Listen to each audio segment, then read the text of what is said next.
Okay, so for the following video, we're gonna talk about how to simplify by using the quotient rule for exponents.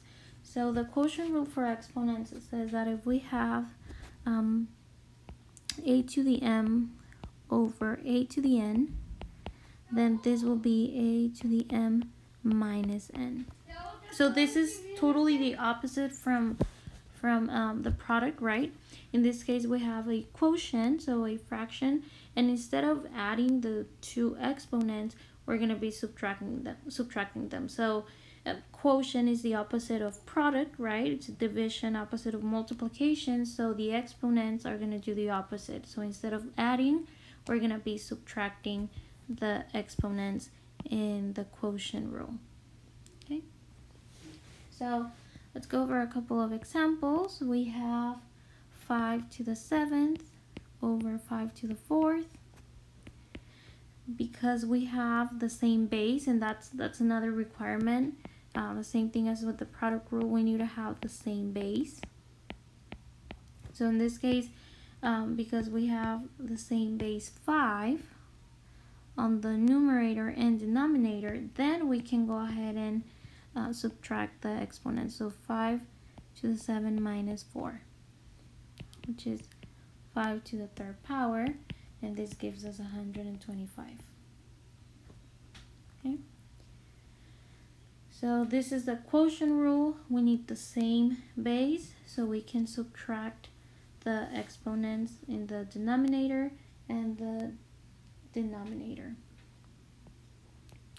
Let's go over the next one. We have c to the 4th power over c to the negative 1. In this case, we can again tell that we have the same base c.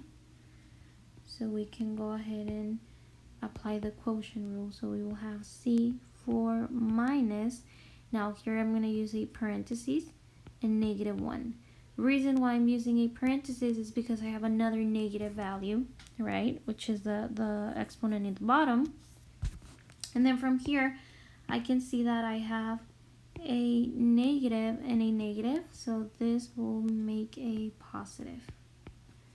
So we have c to the 4 plus 1, which equals c to the 5th power. Now for the next one, we're going to have k to the 2nd power and then k to the 10th. Again, we notice that we have the same base, k. So this will become k to the 2 minus 10.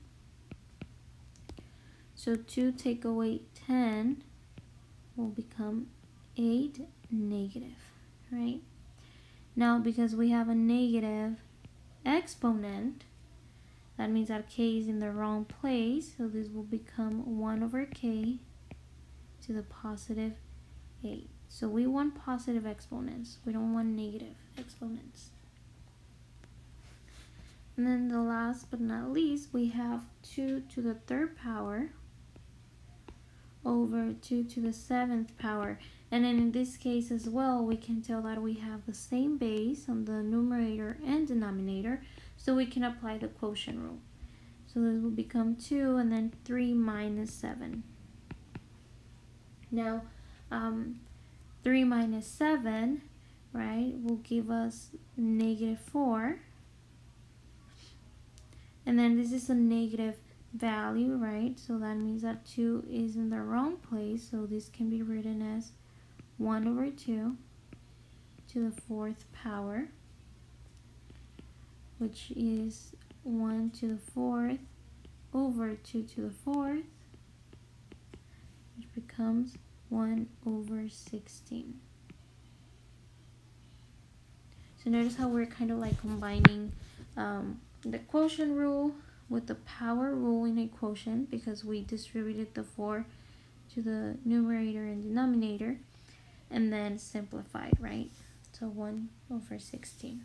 And that's how we use the quotient rule for exponents in different examples that can include numbers or variables.